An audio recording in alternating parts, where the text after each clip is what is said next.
아니라 오늘 이 순간까지 우리와 늘 함께 변함없는 모습으로 동행해 주신 하나님께 감사를 드립니다. 제가 일부 예배를 드리고 잠깐 중간에 쉬고 있었는데요, 아마 그 유치부 어린이들인지 막 시끄럽게 뛰놀더라고요. 근데 그 제잘거리던 소리가 시끄럽게 들리는 게 아니라 이 어린이들이 우리 교회에 있다는 게 얼마나 감사하고 우리 교회의 희망인가 하나님께 감사하는 마음을 가졌습니다. 지금까지 인도하여 주신 주님께서 우리 모든 성도 여러분들의 삶을 지켜주시기를 축원합니다. 하나님을 믿는 신앙인들이라면 1년 365일 동안 늘 감사하며 살아야 되겠지만, 오늘은 특별히 추수감사주의를 맞이해서 감사하는 삶은 어때야 되는가, 우리가 다 아는 것이지만 누구에게 감사하고 또 어떠한 이유 때문에 감사해야 되는지 우리가 잘 알고 있던 사실을 다시 한번 점검하고 확인하는 시간을 갖도록 합니다. 우리는 먼저 감사절을 보내면서 누구에게 감사의 대상은 누구이고 또한 어떤 이유 때문에 감사해야 되는가 다시 한번 생각해 보아야 됩니다. 제가 성도 여러분들에게 지금 만약에 여러분들 삶에서 감사할 제목들을 한번 떠올려 보십시오 라고 하면은, 우리가 막상 쉬울 것 같지만 내가 그렇게 감사하지 않고 살아왔구나 라고 하는 것을 알게 됩니다. 저도 오늘 말씀을 준비하면서 제가 제 삶에서 주님께 감사할 수 있는 게 무엇이 있을까 한번 곰곰이 따져보았어요. 그런데 참 하나님께 감사할 게 많았지만 그 감사의 제목들을 나열하면서 참 부끄러운 모습을 알게 되었습니다.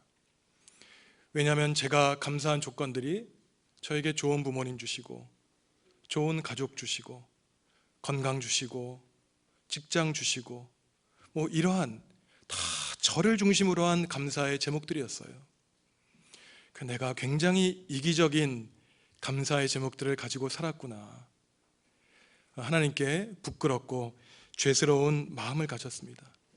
물론 우리에게 주신 많은 부요함과 건강 등은 하나님께 드려야 될 당연한 감사의 제목이지만 때로는 그러한 생각들이 위험하기도 합니다. 왜냐하면 그렇다면 내가 건강하지 않을 때, 내 부모님이 좋지 않은 상태에 있을 때, 내가 고난 가운데 있고 좋은 직장을 얻지 못할 때에는 하나님께 감사하지 말아야 된다는 것인가, 이러한 생각을 갖고 있는 것이죠. 그래서 참된 신앙인은 우리가 감사의 조건이 있거나 그렇지 않거나 그저 우리 곁에 동행하여 주시는 하나님 한 분만으로 감사할 수 있는 그 감사가 참된 감사라는 것입니다. 그래서 제가 오늘 우리 교회 주보를 보고 참 감사했어요. 왜냐하면 금요일 날 행사를 보니까 지적 장애인 분들과 함께 식사하는 그러한 프로그램을 보고 우리 정읍중앙교회는 하나님께 받은 감사를 이웃과 나눌 줄 아는 아주 훌륭한 교회구나 라는 생각을 하게 되었기 때문입니다. 이처럼 감사는 내가 부족한 가운데, 내가 감사할 수 없는 상황 가운데서도 하나님께 감사의 제목을 찾는 것이 바로 감사하는 삶이라는 것이죠. 그래서 오늘 우리가 읽은 시편 107편을 지은 이 신앙인, 기도자는 첫 구절에서 뭐라고 하냐면은 여호와께 감사하라. 누구에게 감사하라 그랬죠? 여호와께 감사하라. 그런데 그 이유가 굉장히 단순합니다. 우리말 성경에는 번역되어 있지 않지만 원래 이 성경이 기록된 히브리어 성경에는 왜냐하면이라는 단어가 있어요. 여호와께 감사하라. 왜냐하면 그는 선하시고 그 인자하심이 영원함이니라. 그 다음에 구체적인 것들을 얘기합니다. 우리가 읽었지만 광야 40년 굶주렸지만 우리를 굶주리지 않게 하시고, 떠돌이 생활 가운데 함께 하시고, 가나안 땅을 주시고, 배고플 때 먹여주시고, 자손을 주시고. 그렇지만 그 구체적인 복들은 사실은 부차적인 거라는 거예요. 가장 기본적인 감사 제목은 단 한 가지, 하나님의 성품에 있다는 것입니다. 우리가 믿는 하나님은 선하시고 인자하시기 때문에 우리를 이 세상에 보내주시고 그냥 버려두신 것이 아니라 우리가 하나님의 품에 갈 때까지도 선한 길로 인도해 주신다는 것을, 하나님은 선하시고 인자하시기 때문에 우리는 믿고 살아갈 수 있다는 것이죠. 그래서 오늘 우리가 읽은 시편 107편 마지막 절에서 이렇게 얘기합니다. 지혜 있는 자들은 이러한 일들을 지켜보고 여호와의 인자하심을 깨달을지니라. 감사하는 사람은 하나님의 사랑과 자비와 은혜를 깨닫고 살아간다는 것이죠. 여기서 특별히 인자라고 하는 단어가 중요합니다. 지난주에도 제가 구약 성경의 황금률이라고 미가 6장 8절에서 하나님이 우리에게 무엇을 원하셨느냐, 인자를 사랑하고 하나님과 동행하는 것을 하나님은 원하신다고 하셨습니다. 여기서 말하는 인자란 하나님과 백성 사이에 변함없는 관계, 사람과 사람 사이에 언약을 지키는 성실한 관계를 말해요. 그래서 인자란 변함없는 사랑, 끊임없는 사랑, 영원한 자비로 번역할 수 있습니다. 그래서 이 인자라고 하는 말은 우리가 잘 아는 여러 성경 구절이 나오는데, 대표적으로 시편 23편에서도 이렇게 얘기하죠. 여호와는 나의 목자시니, 유명한 구절 아닙니까? 이런 말이 나옵니다. 마지막에 내 평생에 여호와의 선하심과, 오늘 같은 구절이에요. 선하심과 인자하심이 반드시 나를 따르리니 내가 여호와의 집에 영원히 살리로다. 우리가 인생에서 나그네 길을 갈지라도 하나님은 참 선하시고 인자하시기 때문에 하나님의 집에 우리를 늘 맞아주신다는 겁니다.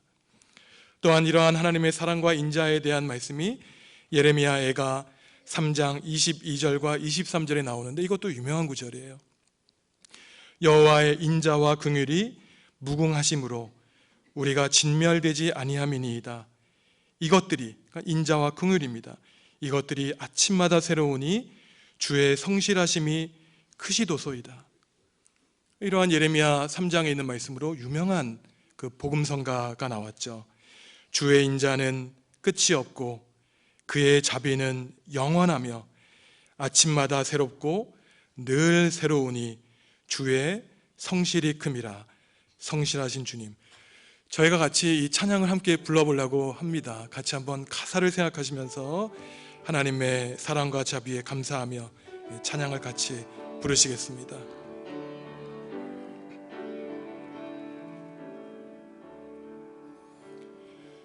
주의 인자는 끝이 없고 그의 자비는 무궁하며 아침마다 새롭고 늘 새로우니 주의 성실이 큼이라. 다시 부릅니다. 주의 인자는 끝이 없고 인자는 끝이 없고 그의 자비는 무궁하며 아침마다 새롭고 늘 새로우니 주의 성실이 큼이라. 성실하신 주님. 우리가 지난밤에 어두운 밤 속에 살았지만 오늘 아침 우리를 깨워주셨어요. 그리고 하나님의 이름을 불렀습니다. 하나님, 우리에 대한 사랑이 늘 변함없으시고 인자하셔서 참 감사합니다. 주님의 성실하심으로 우리는 하루하루를 살아갈 수 있습니다. 그런데 놀라운 것은 주님의 성실하심과 인자하심이 크기 때문에, 하나님의 자비 때문에 우리가 살아갑니다라고 부른 이 노래는 이스라엘 백성들이 행복할 때, 부유할 때, 감사의 제목이 많을 때 부른 노래가 아니었다는 겁니다. 반대로 이 노래를 언제 불렀냐면은 이스라엘 백성들이 주전 587년 바벨론에 멸망해서 모든 백성들이 진멸당했을 때 이 노래를 불렀다는 거예요. 시편 79편에 보면은 모든 백성의 시체가 땅에 널브러져서 들짐승과 새들이 그 시체를 쪼아 먹었다고 합니다. 우리 민족도 그랬죠. 불과 60년, 70년 전에 일본의 식민지로 살았던 우리 불행한 역사를 안고 있습니다. 그때 이 노래를 불렀어요. 하나님, 비록 우리가 지금은 어둠 가운데, 고난 가운데 살아가고 있지만 우리는 주님께 우리의 모든 민족과 결례와 우리의 삶을 맡길 수 있는 것은 하나님은 선하시고 인자하시고 자비가 영원하시기 때문입니다. 어떻게 그러한 고통 가운데 이러한 고백을 했을까요? 말씀에서는 진멸되지 아니한다고 했지만 사실은 이미 진멸된 상태에서 불렀는데 어떻게 이게 가능했겠습니까? 이스라엘 백성들은 과거에 400년 동안 애굽에서의 노예 생활을 했지만 하나님의 백성들을 불쌍히 여겨주시고 구원해 주셨다는 그 사실을 누구보다 알고 있었기 때문입니다. 그래서 우리가 또다시 70년 동안 바벨론에서 포로 생활을 하고 있지만 다시 우리를 새롭게 하시고 우리에게 새로운 삶의 기회를 주실 것을 그 누구보다 확신했기 때문에 고통 가운데 주님의 인자는 끝이 없고 아침마다 새롭습니다. 우리는 감사의 찬양을 올려드립니다 라고 하는 고귀한 믿음의 고백을 할 수 있었던 것이죠. 주의 인자와 긍휼이 아침마다 새로우니 주님의 성실하심이 크십니다. 저는 이 말씀을 읽을 때마다 성실이라는 단어를 읽으면 참으로 하나님께 부끄럽고 죄송한 마음이 듭니다. 저는 하나님께 참으로 게으르고 불성실하지만 하나님은 저 같은 사람에게 게으르지 아니하셨고 언제나 성실하셨기 때문에 제가 잘나고 똑똑하고 건강하고 능력이 많아서 하나님이 저를 사랑해 주신 것이 아니라 너무 못났고 죄를 사랑하고 죄에서 벗어나지 못하는 방탕한 삶을 살기 때문에 불쌍해 주셔서 나를 구원해 주시는 하나님께 죄스러울 뿐이라는 것입니다. 하나님이 우리를 왜 구원해 주실까요? 다른 이유가 없습니다. 하나님이 우리를 세상에 보내주셨기 때문에 그 책임감 때문에 우리를 붙들어 주시고 사랑해 주시고 섭리해 주시고 끝까지 우리를 책임져 주시는 거예요. 우리가 자녀를 낳았고 자녀가 우리에게 잘하기 때문에 사랑하는 게 아닙니다. 우리가 그들을 낳았기 때문에 그들을 지키고 사랑해야 하는 것이죠. 그래서 하나님께 감사하는 사람, 하나님의 자비와 긍휼하심에 늘 감격하는 사람은 반대로 하나님 죄송합니다. 제가 이것밖에 되지 않아요. 하지만 조금만 기다려 주십시오. 하나님께 받은 그 수많은 은혜를 조금이라도 갚으며 살겠습니다 라고 하는 다짐을 하게 되는 것이죠. 이처럼 참된 감사는 하나님께 드리는 것입니다. 하지만 감사를 하나님께 드리는 것으로 끝나지 않아요. 하나님의 백성은 그 다음에 이 감사의 차원을 이웃과 나누는 삶으로 나타나게 됩니다. 하나님께 감사하고 또한 이웃이 존재함으로 내 옆에 교우들이 있는 것으로 감사할 수 있다는 것이죠. 신약 성경에 반을 기록한 사도 바울은 얼마나 훌륭한 사람이었냐면요, 2000년 전에 지구의 반바퀴를 걸어서 선교 여행을 한 사람이었어요. 지구의 반바퀴를. 그리고 우리가 잘 알고 있는 로마서, 고린도서, 이러한 것들이 사실은 고린도 지역에 있는, 로마 지역에 있는 교회들에 보내는 편지입니다. 여러분들의 교회가 주님의 은혜 가운데 든든히 서가기를 바랍니다. 이러한 편지를 보내는 거예요. 근데 우리도 이제 편지를 보낼 때 안부 인사를 하지 않습니까? 잘 지내시죠? 평안하십니까? 바울도 그랬습니다. 바울도 편지의 처음과 마지막에 반드시 감사의 기도를 드렸는데, 첫째는 하나님께 감사의 기도를 드렸고, 그 다음으로는 교회 교우들에게 감사의 인사를 했습니다. 여러분들이 든든히 서가고 여러분들의 도우심에 감사합니다 등등, 이러한 이웃들 때문에, 교우들 때문에 늘 감사의 인사를 했어요. 바울 서신을 보면은 단 한 구절도 하나님이 저를 이렇게 훌륭한 지도자로 세워주시니 감사합니다, 이러한 구절이 없습니다. 부족한 나를, 사탄의 괴수를 하나님의 종으로 삼아주시고 나에게 신앙의 동역자들, 믿음의 친구들을 보내주셔서 그들이 믿음으로 성장하게 하시니 감사합니다, 이러한 고마움 인사를 했죠. 그래서 우리들도 마찬가지입니다. 이러한 바울의 감사에 따르면 우리 정읍중앙교회 성도들도 지금 바로 옆에 앉아 있는 교우들 때문에 감사할 수 있어야 되는 거예요. 집사님의 섬김 때문에 제가 참 이렇게 든든히 서갈 수 있습니다. 감사합니다. 또 권사님들의 그 쉬지 않는 기도 때문에 우리 가정이 든든히 서갑니다. 장로님들이 이 자리를 떠나지 아니하시고 든든히 서 계시니 감사합니다. 성도들 때문에 우리 교회가 든든히 서가니 참 감사합니다. 이게 바로 바울이 했던 감사의 제목이라는 거예요. 그래서 우리 정읍중앙교회는 하나님에 대한 감사가 넘쳐날 뿐만 아니라 우리 주변 교우들의 감사의 이유와 제목들 때문에 감사하는 교회로 든든히 서가야 된다는 것이죠. 그래서 이웃의 믿음이 성장하고 행복해지는 것으로 감사했던 경험을 저도 한 적이 있습니다. 아주 오래된 일이지만 한 가지 말씀을 드리면, 제가 고등학교 때 아주 친한 친구가 있었어요.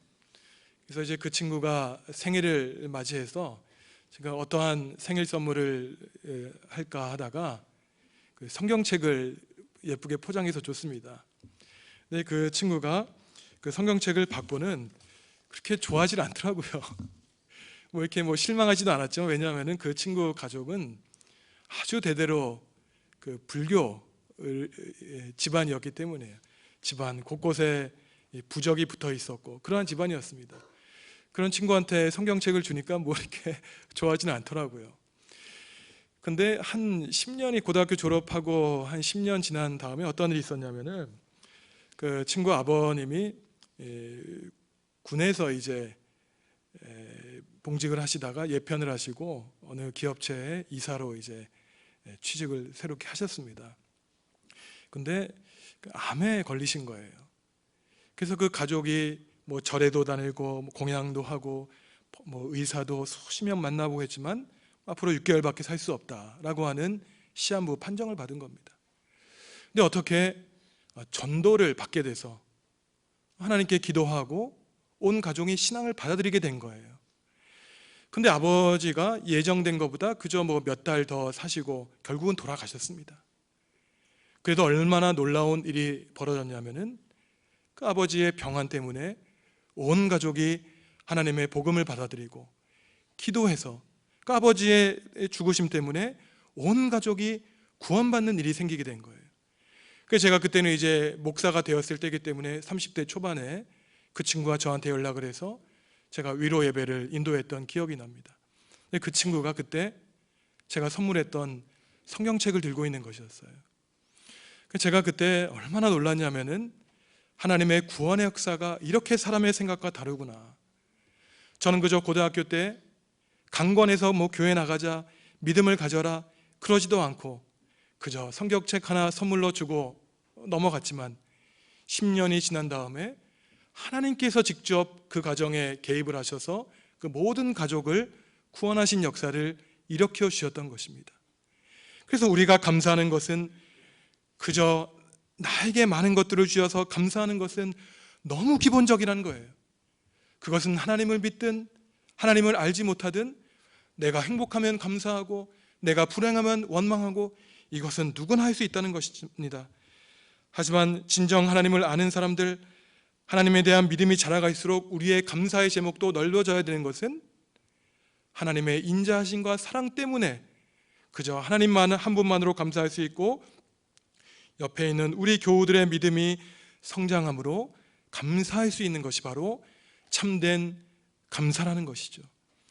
그래서 우리 추수감사주의를 보내면서 지금 이 자리에 계신 성도 여러분들은 우리가 잊었던 사실 회복하시기 바랍니다.